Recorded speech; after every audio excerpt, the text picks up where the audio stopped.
नमस्कार, सुदर्शन न्यूज में आपका स्वागत है। मैं हूं मुकेश कुमार और आप देख रहे हैं जवाब तो चाहिए। जवाब तो चाहिए में आज हम बात करेंगे 1984 के सिख विरोधी दंगों के दाग की। दंगों के दोषियों को सत्ता में मिले संरक्षण की और 41 साल बाद किश्तों में मिल रहे न्याय की। 1984 के दंगे के एक मामले में आजीवन कारावास भोग रहे कांग्रेस के पूर्व सांसद और नेता सज्जन कुमार को दूसरे मामले में भी दोषी ठहरा दिया गया है। 1984 के दंगों के दाग केवल दंगा में शामिल दंगाइयों और दंगा का नेतृत्व करने वाले कांग्रेसी नेताओं और पूर्व सांसदों को ही दोषी साबित करके नहीं धुलेंगे। दंगों के दाग को धोने के लिए दंगों की आग को भड़काने वाले, उनकी साजिश रचने वाले दंगा आरोपियों को बचाने में जुटी कांग्रेस पार्टी और उनके नेताओं को दंडित करने के बाद ही ये दाग धुल पाएंगे और पीड़ितों को न्याय मिल पाएगा। 41 साल पहले सिख विरोधी दंगे में अपनों को गवा चुके पीड़ित आज भी न्याय के लिए लड़ाई लड़ रहे हैं। कांग्रेस के पूर्व सांसद और वरिष्ठ नेता सज्जन कुमार पहले से सिख विरोधी दंगों के एक मामले में आजीवन कारावास की सजा काट रहे हैं और आज सरस्वती विहार में पिता जसवंत सिंह और पुत्र तरुणदीप सिंह को उन्हीं के घर में जलाकर मार देने के मामले में भी दिल्ली की राउज एवेन्यू कोर्ट ने उन्हें दोषी मान लिया है। 18 फरवरी उनको सजा सुनाई जाएगी। संभव है कि इस मामले में भी उन्हें आजीवन कारावास की ही सजा मिले, लेकिन सवाल केवल कांग्रेस के नेता और पूर्व सांसद सज्जन कुमार को सजा दिलाने का नहीं, बल्कि दंगों के लिए जिम्मेदार कांग्रेस पार्टी को दंगों के लिए जिम्मेदार ठहराने का भी है। आरोप के मुताबिक कांग्रेस ने न सिर्फ इस दंगे की साजिश रची, बल्कि इसके लिए सरकारी तंत्र का इस्तेमाल भी किया। अपने नेताओं और दंगाई कार्यकर्ताओं को शराब और पैसे मुहैया कराए ताकि वो सिखों के घरों को जला सके, लूट सके, हत्याएं कर सके। दंगों की जांच के लिए गठित जस्टिस नानावटी आयोग ने 241 मामलों में से केवल 4 मामलों को ही खोलने की सिफारिश की थी। अब तक 1984 के सिख विरोधी दंगों की जांच के लिए 10 आयोग गठित हो चुके हैं। 41 वर्षों की जांच को प्रभावित करने और सुनवाई को टालने के लिए हर संभव प्रयास कांग्रेस की सरकार के दौरान होते रहे। मोदी सरकार ने 2015 में स्पेशल एसआईटी गठित कर दंगों की नए सिरे से जांच करने के आदेश दिए हैं, जो अभी भी चल रहे हैं। आज अपने प्रोग्राम में हम चर्चा करेंगे कि क्या 1984 का सिख विरोधी दंगा कांग्रेस की तत्कालीन सरकार द्वारा प्रायोजित थी। क्या कांग्रेस ने दंगा कराने के दोषियों को पद और प्रतिष्ठा देकर सम्मानित किया था? क्या सज्जन कुमार को दोषी ठहराकर सिख दंगों के पीड़ितों को न्याय मिल जाएगा? क्या 1984 के दंगे को डिजाइन करने के लिए कांग्रेस को भी दोषी ठहराया जाना चाहिए? करेंगे चर्चा, और चर्चा को आगे बढ़ाने के लिए हमारे साथ कुछ मेहमान होंगे, उनसे आपका परिचय करवाएंगे। लेकिन पहले एक रिपोर्ट हम देखते हैं, उसके बाद मेहमानों से परिचय करवाएंगे, फिर चर्चा की शुरुआत करेंगे। और दुकानों के लूटने के आरोप और कमलनाथ पर हत्या के लिए भीड़ को भड़काने के आरोप है। नानावटी आयोग की रिपोर्ट ने इन्हें सजा हुई है, जब कन्विक्ट हुआ है और अब सजा दी जाएगी। और ये मैं समझता हूँ कि जो शरेआम जो सिखों का 40 साल पहले कत्लेआम किया, जिसको लीड कर रहा था सज्जन कुमार 40 साल से इंसाफ मांग रहे थे, और ये कहीं ना कहीं वो जो जख्म है उनके ऊपर मलहम लगाने का काम जो आज होगा, ये इसके लिए मैं जज साहब का, कोर्ट का धन्यवाद करता हूँ। 1984 के सिख कत्लेआम केस में आज सज्जन कुमार को एक और केस में कोर्ट ने दोषी करार दिया। कोर्ट ने माना कि जसवंत सिंह, जो सरस्वती विहार पुलिस स्टेशन 1991 की FIR है, उसमें वो दोषी हैं, उन्होंने उसका कत्लेआम किया। 1984 के अंदर जिस तरह से बेरहमी से सिखों के गले में टायर डालकर कांग्रेस ने आग लगाने का काम किया, आज एक एक करके वो सारे पाप उनके सामने आ रहे हैं। लगातार गांधी परिवार और कांग्रेस सज्जन कुमार, जगदीश टाइटर, HKL भगत या कमलनाथ को बचाती रही है। मैं धन्यवाद करता हूं देश के प्रधानमंत्री नरेंद्र मोदी जी का, जिन्होंने विशेष तौर पर SIT बनाकर और इन सब लोगों को जेलों में डालने का काम किया, और परमात्मा ने आज इंसाफ दिया है हमें। सज्जन कुमार के खिलाफ जो मर्डर ट्रायल था, 2 सिखों का कत्ल, जसवंत सिंह और उसका बेटा तरुणदीप सिंह, राजनगर एरिया सरस्वती विहार पुलिस थाने में, और उस केस में आज सज्जन कुमार को सजा हुई है, उसको दोषी करार दिया गया है। और कोर्ट ने गवाहियों के बाद, पूरी बहस सुनने के बाद आज सज्जन कुमार को कन्विक्ट किया है, दोषी ठहराया है। पहले ऑलरेडी सज्जन कुमार एक दिल्ली कैंट के केस में, जो दिल्ली हाई कोर्ट ने उसको उम्र कैद की सजा दी है, सारी उम्र टिल डेथ, उसमें वो जेल में है। पिछले 6 साल से वो जेल में है। आज जेल में से उसको प्रोड्यूस किया गया और आज ये कोर्ट ने उसको कन्विक्शन किया है और जो सजा सुनानी है वो सजा सुनाने के लिए 18 तारीख ये मंगलवार, यही मंगलवार को 18 फरवरी को रखा हुआ है।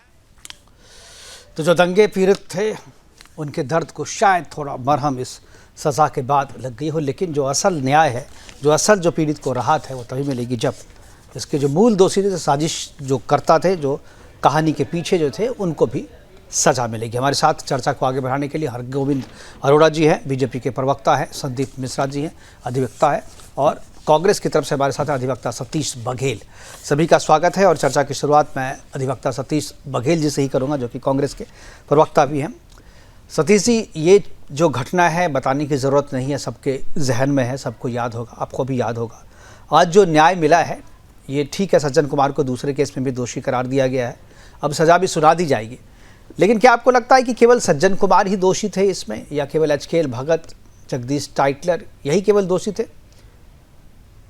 देखिए, मैं ये कहूंगा कि दोषी साबित जो होता है वो कोर्ट से होता है। कोर्ट में सारे के सारे एविडेंस जाते हैं, इन्वेस्टिगेशन होती है, ट्रायल कोर्ट हुआ है, हाई कोर्ट हुआ है, सारी चीजें हुई हैं, तो कोर्ट जिसे दोषी करार देगा तो ऑब्वियसली वही दोषी है। बाकी जो अगर कोई जो दोषी नहीं थे वो बाहर हैं, और कांग्रेस पार्टी पर ये इल्जाम लगाना कि कांग्रेस पार्टी ने उनको सपोर्ट किया, बचाया, कांग्रेस पार्टी बिल्कुल ऐसा नहीं करती है। मैं दूसरी पार्टी पर इस परिप्रेक्ष्य में वो नहीं लगाना चाहता कि वो बचाते भी हैं और फिर फूल की मालाओं से स्वागत भी करते हैं। तो हमारा ये बिल्कुल वो नहीं है कि भाई हम किसी को भी बचाने का काम करें, या जो जैसा करेगा वो वैसा भरेगा। ये हमेशा से कांग्रेस पार्टी की वो रही है।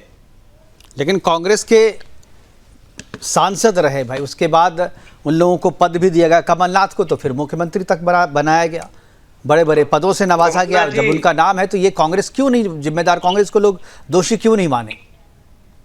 नहीं, कमलनाथ जी जो अगर दोषी होते तो वो बाहर नहीं होते, वो अंदर होते वो भी। चलिए ठीक है, यही इसी चीज़ पे मैं बात करूंगा। कमलनाथ जैसे लोग बच जाते हैं, जगदीश टाइटलर जो है वो सांसद रहते हैं, तो जो अगर हम ये कहते हैं कि कमलनाथ जैसे लोग बच जाते हैं तो फिर हम कोर्ट पर भी उंगली उठा रहे हैं। कहीं ना कहीं सुप्रीम कोर्ट, हाई कोर्ट, ये हमारा कहना नहीं है, हमारा कहना नहीं है। जो दंगा पीड़ित परिवार है, जो दंगा पीड़ित परिवार है, ये उनका कहना, मैं उनकी बात आपके तक रख रहा हूँ। हरगोविंद अरोड़ा जी हमारे साथ है, बीजेपी के प्रवक्ता है, और उस दौरान जो है बहुत सारी घटना के साक्षी भी रहे हैं हरगोविंद जी, इसलिए आज मैंने इनको जोड़ा है। हरगोविंद जी, जरा बताएं ये जो चीज़ें हैं इस पर आपकी पहली प्रतिक्रिया क्या है? क्या आपको लगता है कि ये न्याय पूरा है या न्याय अधूरा है?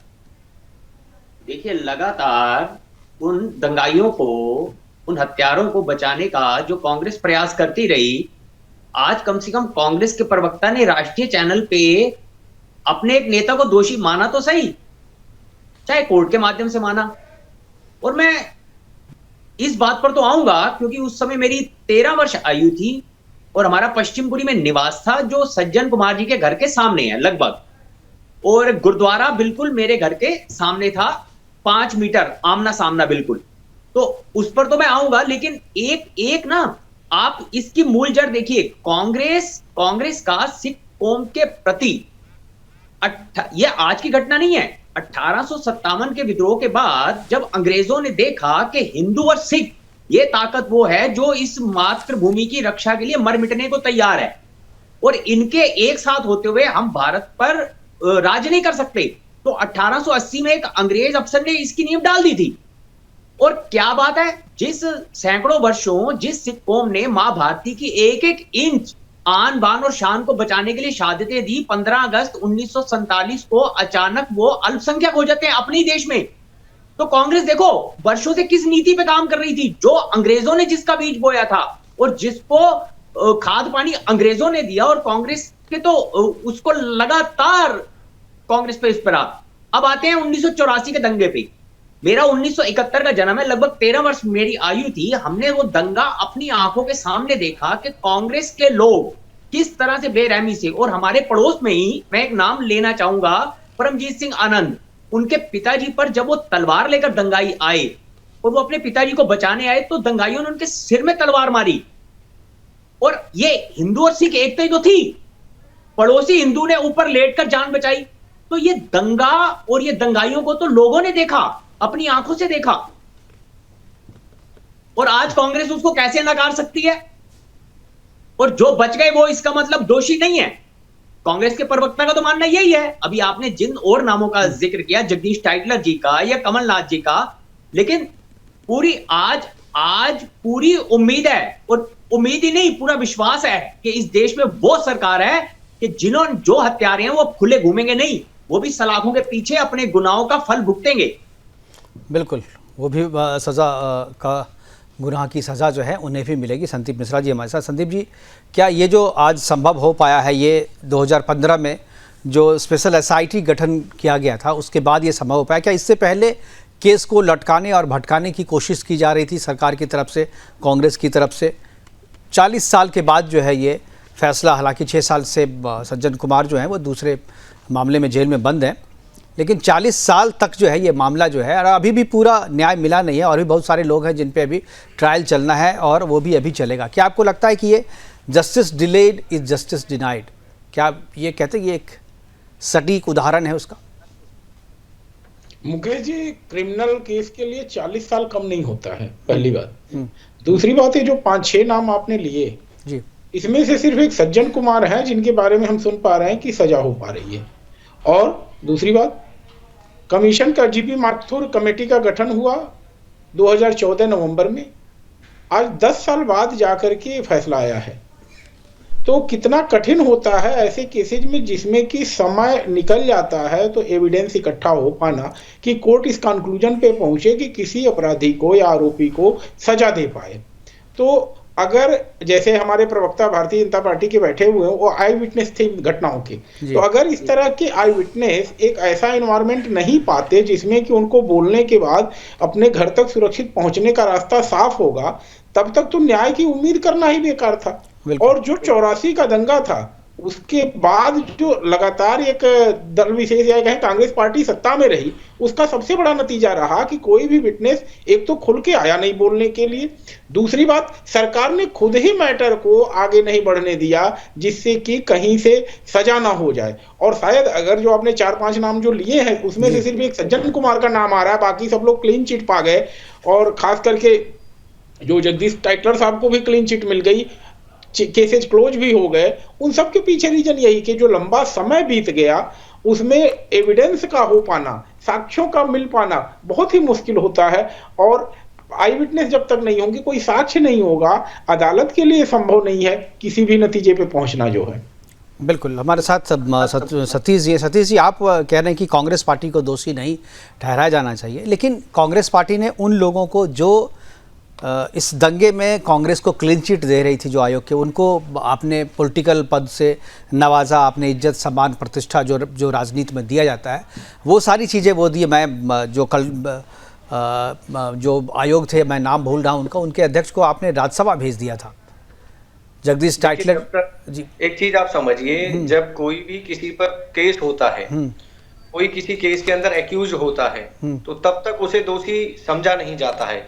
कहीं ना कहीं एक ये रहती है कि भाई जब दोषी साबित हो जाए, अब गवर्नमेंट जॉब में कोई होता है उस पर कोई चार्ज फ्रेम हो जाते हैं, कोई क्रिमिनल एफआईआर हो जाती है, तो उसका मतलब ये थोड़ी है कि उसकी जॉब छूट जाती है। लेकिन जॉब कब छूटती है? जब वो सेंटेंस हो जाती है। नहीं, जब राजीव गांधी स्वयं ये कहते हैं कि बड़ा पेड़ गिरता है तो धरती हिलती है, और उसके बाद सारा दंगा हो जाता है। ये बिल्कुल एकदम मनगढ़ंत कोई बात है, ये कोई रिकॉर्डिंग या कोई फाइल पर कोई बात है तो बताइए आपको इसका वो है। तो अब कोई ऐसा 13 साल का बच्चा इस बात को बोल दे तो मैं इस बात की कोई वो नहीं कर सकता हूं उस पे। तो आपको ये नहीं लगता कि ये कांग्रेस पार्टी द्वारा प्रायोजित थी, या कांग्रेस पार्टी ने उसको, मान लीजिए प्रायोजित नहीं भी था, तो जिस तरीके से प्रशासन को इसको हैंडल करना चाहिए था रोकने के लिए, वो सारी चीजें नहीं हुई? देखिए, ऐसा नहीं हो सकता है कि प्रशासन ने कोशिश नहीं की होगी। प्रशासन ने कोशिश की होगी, क्योंकि मैं उसका आई विटनेस तो हूं नहीं, लेकिन मुझे जितना पता है चीजें रोकी गई, चीजें कवर की गई। जब दंगे फैलते हैं तो किस तरह से फैलते हैं, अभी कुंभ में जो भगदड़ मची है उसमें कितने लोग मरे हैं, कितनी सच्चाई सामने आई है। तो इस तरह की 100% फेयरनेस और 100% जस्टिस होना, ये मुझे लगता है कि ना कभी हुआ है और होना बड़ा मुश्किल है। लेकिन करने के लिए हमें इसके लिए प्रयास करने चाहिए। मैं इस बिल्कुल उसमें नहीं हूं कि कोई भी क्रिमिनल है उसे बचाया जाए या उसे उसका कवर अप किया जाए। जो क्रिमिनल है उसका सीधा जो करे, उसके जो कानूनी कार्रवाई बनती है उसके खिलाफ कानूनी कार्रवाई हो। और जो अगर किया है और सजा होती है तो कांग्रेस पार्टी बिल्कुल भी उसके साथ नहीं है और बिल्कुल ओपनली खुल के कहती है कि जो अगर किसी को सजा मिलती है तो ये बिल्कुल उसका किया हुआ है। बिल्कुल। चलिए भाई, नाम मुझे याद है, रंगनाथ मिश्र की बात मैं कर रहा था। रंगनाथ मिश्र जी को जो है राज्यसभा भेज दिया गया था।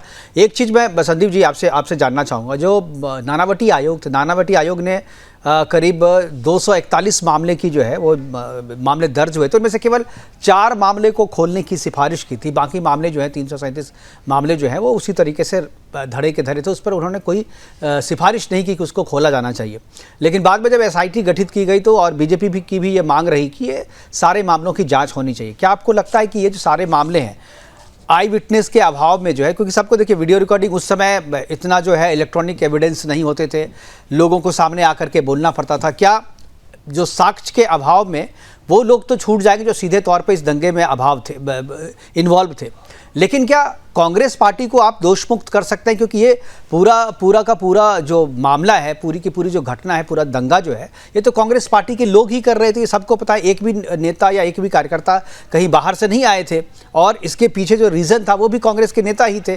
तो कांग्रेस को क्यों अब तक किसी ने कटघरे में नहीं खड़ा किया? क्योंकि अब देखिए आम आदमी पार्टी के मामले में पूरे पार्टी को तो एक आम आदमी पार्टी को पार्टी बनाया गया है मामले में आरोप। जी आ रहा हूं मैं आपके साथ बघेल साहब, तो कांग्रेस को इसमें पार्टी क्यों नहीं बनाया गया? नहीं, देखिए कोई पॉलिटिकल केस तो था नहीं, मतलब जो कोर्ट में ट्रायल जब क्रिमिनल चलता है तो वहां पर जब तक पार्टी की कैपेसिटी में लोग कोई बयान ना दें कि हमें पार्टी ने जो है अथराइज किया था ये काम करने के लिए, क्रिमिनल तो अपने बिहाफ पे ही उस चीज को डिफेंड करेगा। क्रिमिनल केस हमेशा पर्सनल होता है, लेकिन हाँ आपकी बात बिल्कुल वाजिब है कि क्रिमिनल केस एक पॉलिटिकल पार्टी के खिलाफ भी रजिस्टर होना चाहिए था और FIR की जानी चाहिए थी पार्टी के खिलाफ भी, क्योंकि अगर पार्टी के खिलाफ कोई FIR होती तो निश्चित पार्टी के पदाधिकारियों को व्यक्तिगत तौर पे अदालत के चक्कर काटने पड़ते। लेकिन बात यहाँ है क्रिमिनल केसेज में, सिविल केसेज में ऐसा होता है कि आप किसी पार्टी पॉलिटिकल पार्टी को बना दे, लेकिन क्योंकि क्राइम करने के लिए जीवंत आदमी का हाथ पैर या मोटिव काम करता है और इसके लिए हर व्यक्ति जो उस कार्य में शामिल होता है वही जिम्मेदार होता। और शायद अगर आज राजीव गांधी जिंदा होते तो एक बात उठ सकती थी कि इनके ऊपर भी केस चलाए जाए, क्योंकि जिस तरह का बयान उन्होंने दिया है उससे तो पूरी तरह से स्पष्ट है कि पूरा मोटिव ही, मतलब कहें वो बयान था राजीव गांधी ने जो दिया था कि बड़ा पेड़ कटने वाला जो बयान अभी आपने कहा वो तो पब्लिक डोमेन में है। कांग्रेस की प्रवक्ता भले उसके इनकार कर दें या डिसोन कर दें उस स्टेटमेंट को, लेकिन वो पब्लिक डोमेन में है। तो अगर उस स्टेटमेंट की बात होती तो राजीव गांधी के ऊपर आज ट्रायल चलता, लेकिन क्योंकि अब वो नहीं है इसलिए उस विषय पे नहीं बोला जा सकता। लेकिन एक दो बात मैं और जोड़ दूं यहाँ पे मुकेश जी, जो छूट जाएगा, क्योंकि ये तो आज खुशी की बात है, अच्छी बात है कि 84 के राइट्स में एक व्यक्ति को सजा हो रही है, लेकिन 2 घटनाएं, आप कश्मीर से जो पलायन हुआ जी, और फिर राजीव गांधी के गांधी जी की हत्या के बाद जो चितपावन ब्राह्मणों का नरसंहार हुआ जी, किसी को एक सजा नहीं हुई, एक की भी सजा नहीं हुई आज तक। तो यह तो मानना पड़ेगा कि चलो भाई मान लेते हैं कश्मीर वाले मामले में तो कोई केस भी दर्ज नहीं किया गया। कश्मीर, बिल्कुल कश्मीर वाले मामले में तो केस ही नहीं दर्ज किया गया जी। गांधी जी की हत्या के बाद जो दंगे हुए उसमें एक FIR तक दर्ज नहीं हुई, कहीं किसी को पता ही नहीं कितने लोग मारे गए। इन सब मुद्दों को दबाया तो कांग्रेस ने, चलो भाई कांग्रेस का हाथ नहीं, लेकिन दबाने का क्रेडिट तो हम दे सकते हैं कि कश्मीर से जो पलायन हुआ, जो चितपावन ब्राह्मणों की हत्याएं हुई, इन सभी के पीछे, दबाने के पीछे कहीं न कहीं जो सत्ता में था उसको जिम्मेदार ठहराया जाएगा और उससे वो पार्टी भाग भी नहीं सकती है। बिल्कुल बिल्कुल जी। बघेल जी बोलिए, आप कुछ बोलना चाह रहे थे जी, बोलिए बघेल जी। देखिए जो JNK में हुआ था वो 1990 में हुआ था जनवरी में, और उस टाइम VP सिंह की सरकार थी और जो गवर्नर थे वो भाजपा के ही थे। तो इस तरह से ये कहना कि भाई कांग्रेस का हाथ था या कांग्रेस का, ये तो सारे के सारे जब बीजेपी पॉलिटिक्स करती है और बीजेपी का पॉलिटिक्स का क्या वो है, जो रूट है वो आपको पता है, मुझे बताने की भी जरूरत नहीं है। जो आज तक हुआ है वो को पूरा का पूरा कम्युनल बेसिस पे बीजेपी ने राइज किया है। तो आज ये कहना कि ये कांग्रेस ने दबाया था, ये गलत बातें हैं सारी की सारी। VP सिंह जी और जो गवर्नर थे उस टाइम के, हरगोविंद जी मैं आ रहा हूँ आपके पास, आऊंगा आपके पास जी। जी जी बघेल जी बात पूरी कीजिए। बघेल जी आप बात पूरी कीजिए। यहीं पे पॉइंट खत्म हो जाता है कि जिस टाइम जिसकी सरकार थी, जो गवर्नर था, उसी की जवाबदेही थी। यही मुझे तो ये ताज्जुब होता है कि लोग फिर भी कांग्रेस का नाम लेते हैं। क्या करें सेंटर में किसकी सरकार थी? नहीं ठीक है, बीपी सिंह की सरकार थी, बीपी सिंह की सरकार थी, और जो सरकार है वो उसके लिए जिम्मेदार है। हमने कांग्रेस का नाम कश्मीर वाले मामले में लिया नहीं, लेकिन हमने चितपावन ब्राह्मण वाले में संदीप जी ने लिया, और कश्मीर वाले मामले में किसी ने कांग्रेस का नाम अभी नहीं लिया है। हमने कहा कि केस तक नहीं दर्ज हुआ, जो भी है दोषी वो बन गए हैं प्राइम मिनिस्टर। चलिए हरगोविंद जी कुछ बोल रहे थे। जी हरगोविंद जी। मैं ये कह रहा हूं जी, आज देखिए ना देश का दुर्भाग्य कि कांग्रेस शर्मसार होने की बजाय अब तो जब कोर्ट ने भी सजा दे दी, सब प्रूफ हो गया, माफी मांगने की बजाय सिखों से और देश से शर्मसार होने की बजाय आज भी ये तर्क दे रहे हैं कि कब किसका गवर्नर था और किसकी नहीं। हमारे साथ हैं आज आप भी। एक देखिए, आज भी हमारे साथ हैं। क्या सिख भाजपा के साथ हैं? संदीप जी ने कहा, अगर है तो अभी संदीप जी ने कहा कि नहीं, सिख आपके साथ हैं, ठीक है, इसका कोई पैमाना नहीं है कि सिख आपके साथ हैं। आपके साथ होते तो दिल्ली में एक सीट भी तो आपको मिल जाता। अगर वो ये सिख आपके साथ होते बघेल जी, तो दिल्ली में एक सीट तो मिल जाता आपको, सिख बहुल। या तो 7-8 सीटें हैं सिख वाली। पंजाब पे जाइए, तो पंजाब में तो बाहर कर दिया आपको सरकार से, तो पंजाब में भी तो बाहर कर दिया आपको सरकार से। आज अपोजिशन में कौन है वहां पर? भाजपा। भाई आप ठीक है, अपोजिशन को भी आप इंजॉय कर रहे हैं तो अच्छी बात है, लेकिन अपोजिशन भी कोई छोटी बात है क्या? अपोजिशन में होना भी नहीं, आप कह रहे हैं कि साथ है। दिल्ली में दंगे हुए थे और दिल्ली में आपको रिजेक्ट कर दिया गया है। संदीप जी ने आत्मा सिंह जी हमारे साथ जुड़े हैं जो दंगा पीड़ित हैं, उनसे भी हम बात करेंगे। सभी मेहमानों का स्वागत है। ब्रेक पे जाने से पहले हरगोविंद जी कुछ बोलना चाह रहे थे, एक बार चाहूँगा हरगोविंद जी अपनी बात पूरी करें, फिर जो दंगा पीड़ित थे 1984 के आत्मा सिंह जी, मैं उनसे बात करूँगा। जी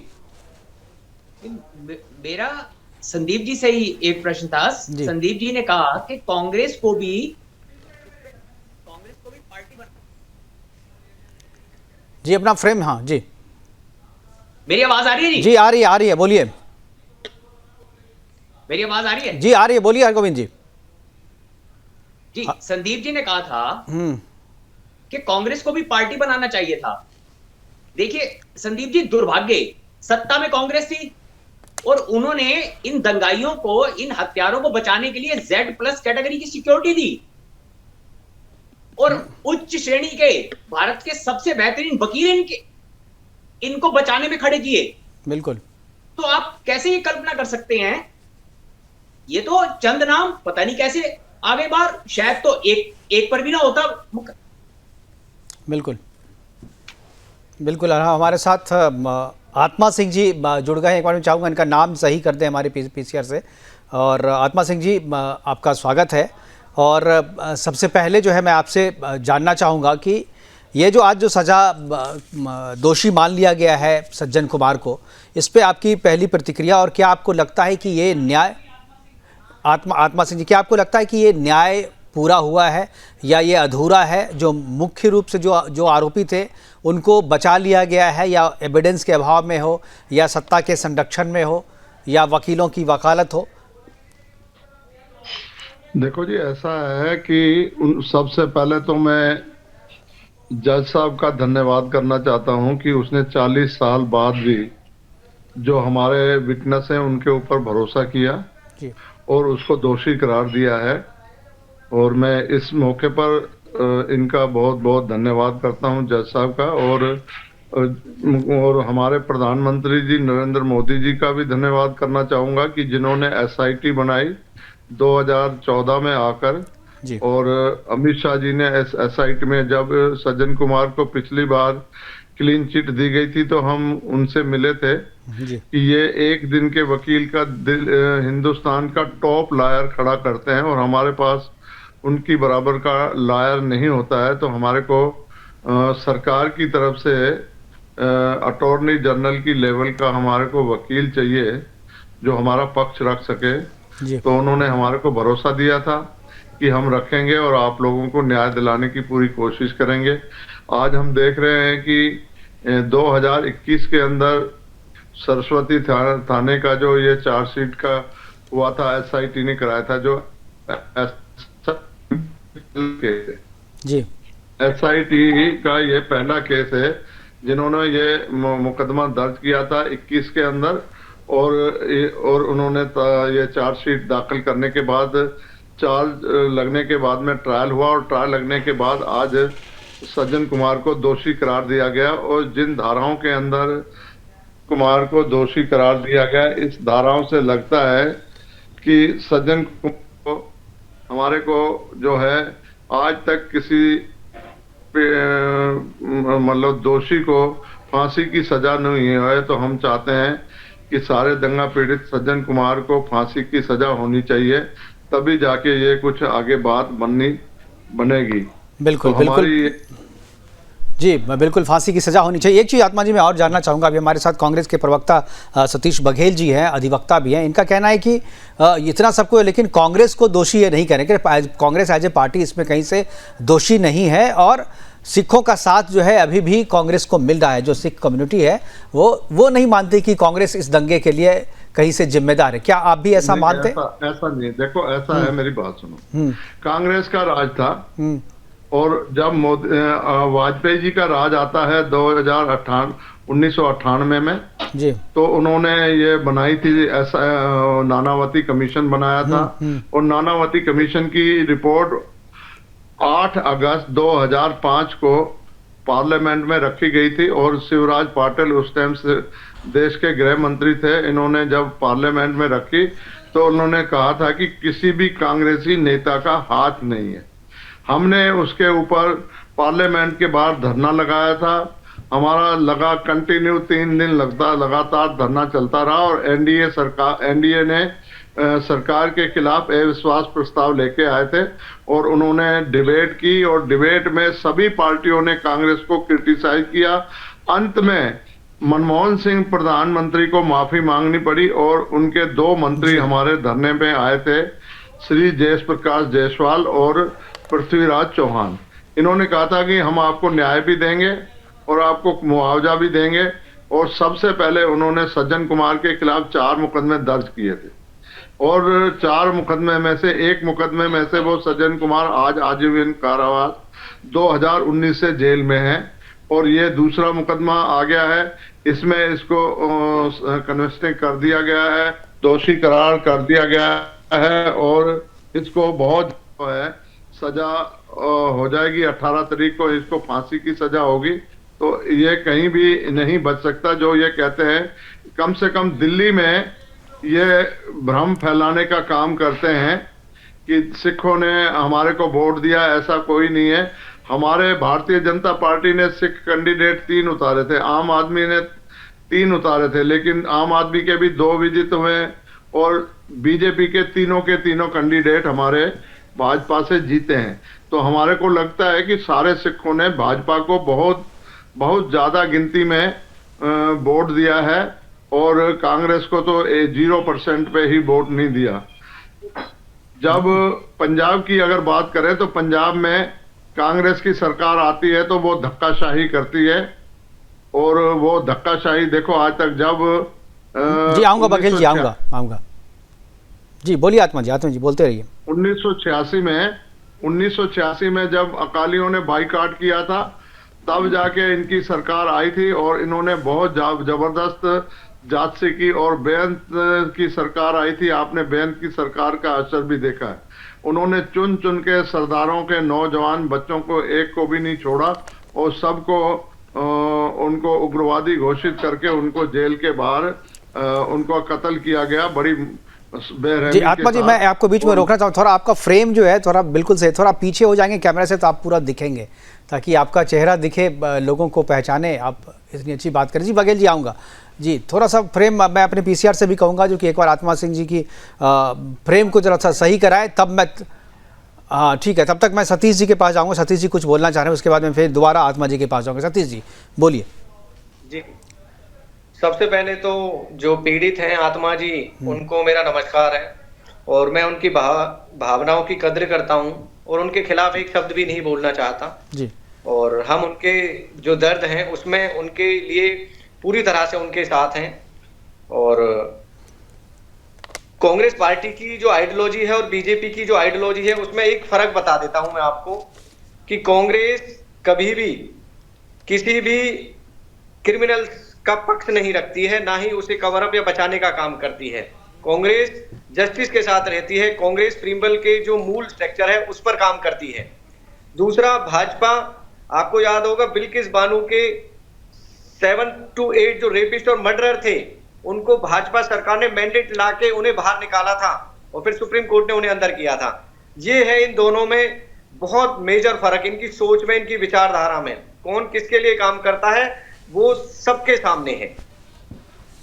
ठीक है, लेकिन जो बात आपने कही थी उस बात को डिनाई किया इन्होंने। आप कही कि सिख जो है वो साथ में है कांग्रेस के, और इन्होंने आत्मा सिंह जी ने कहा कि नहीं, कोई सिख साथ में नहीं है।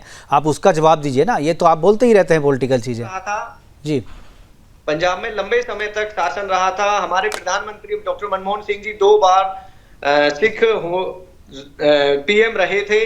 तो इससे आप समझ सकते हो कि सिखों का और कांग्रेस का किस तरह से आपस में तालमेल है, अलायंस है और प्रेम है। बाकी दिल्ली में जो अगर नहीं है तो इनकी मैं बात आपको करता भी नहीं हूं, क्योंकि दिल्ली के जो सिख हैं वो नाराज है कांग्रेस से। इस बात को मैं एडमिट कर लेता हूं और हाथ जोड़ के करता हूं।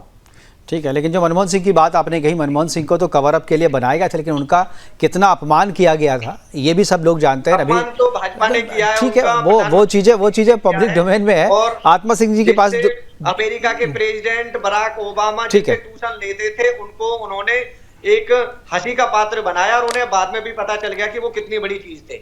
वो दुनिया के सबसे बड़े अर्थशास्त्री साबित हुए, ये पूरी दुनिया जानती है। नहीं, ये कांग्रेस ने उन्हें अर्थशास्त्री नहीं बनाया था, वो अर्थशास्त्री थे पहले से। कांग्रेस में आने से अर्थशास्त्री नहीं बने थे। आप उसका क्रेडिट कांग्रेस क्यों ले रही है?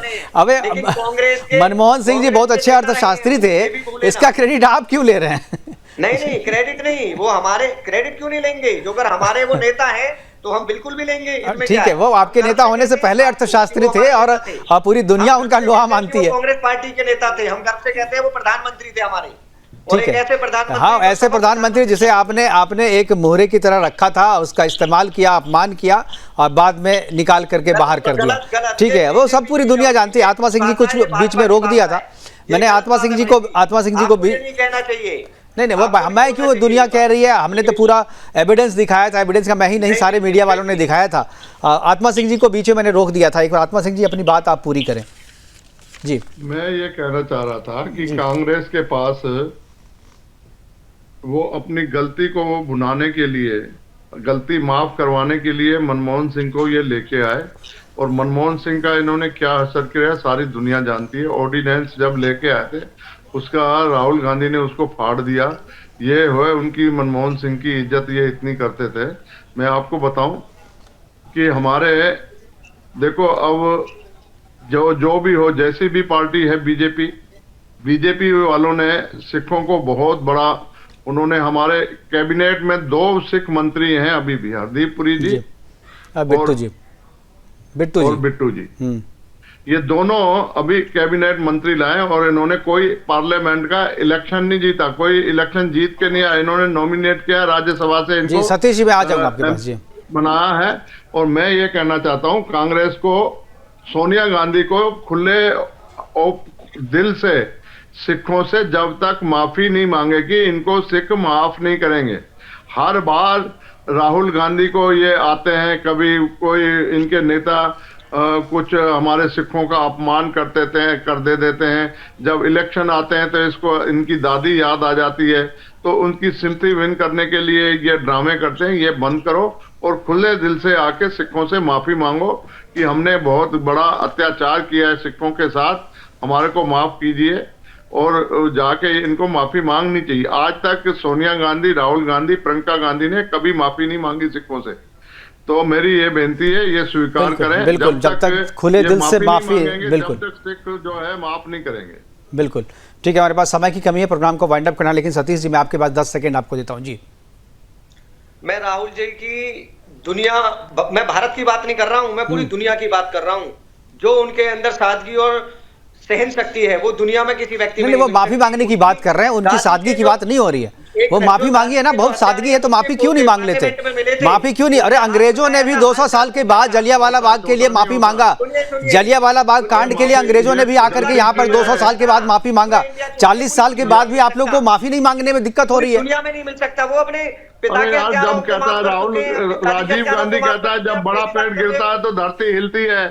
जब वो कहता है कि बड़ा पैर वो दरखत था, जब धरती हिलती है तो माफी मांगनी चाहिए। माफी मांगने में क्या दिक्कत है सतीश बघेल जी? अगर आप बोलते हैं कि इतने पोलाइट है आपके नेता, इतने बड़े दिल वाले हैं आपके नेता, तो माफी मांगने में क्या दिक्कत है? माफी क्यों नहीं मांगते? मैं ये सीधी बात बोलूंगा, क्यों नहीं माफी मांगेंगे भाई?